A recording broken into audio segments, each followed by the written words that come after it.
Na za ki je kina mata aure, me fito da ke? Ba ne gida. Wai na fita ne wai dama in je in duba wai ko wannan Alhaji Hamza ko ya kawo ragon na wai dan in zo in sanar da kai. Ƙarya ne ba wani kayan da za ki je ki karɓi. Dama an faɗa min yawo ki ke tafi. Haba mai gida ya za a yi ka dinga zargi na ina yawo. Da mun fa maganar ragon layya to ya maganar ragon nan to.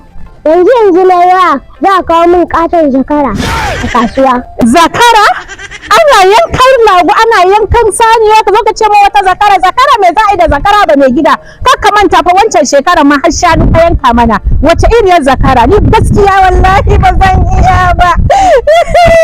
Wallahi ba zan iya ba. A magana ta cuta ta so kake yanzu in ta kwaɗayi nama a gidajen mutane. Me ya umarni layyar da zakara ba wani abun ba ne.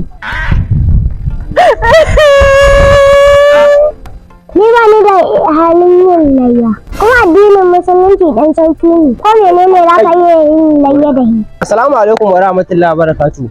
Me yake faruwa tun daga nesa na ji hayaniya kamar fada kamar ba fada ba. Ina ruwanka da magana iyali na. Kaga wai mai gida na ne. Wai ya ce wai ba za a yi layya ba wai zakara zai kawo min so yake je makota da dinga kwaɗayin nama.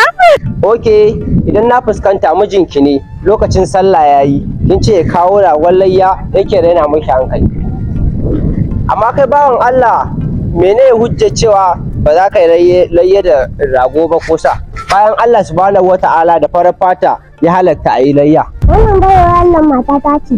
Kuma ta ce wai dole na yi layya da rago. Kuma Allah bai ce dole ya kayi layya ba. Okay, na fahimta. Baiwa Allah ina ganin bai kamata ku fito titi kuna matsayin miji da mata kuna sa'insa ba. Kamata duk maganar da za ku yi ku koma gida ku yi faɗan ku. In ma faɗa za ku yi shi a cikin gida ai ya fi ko inda aure ai sunan manzon Allah sallallahu alaihi wasallam. Sai kuma wace gida mu tafi.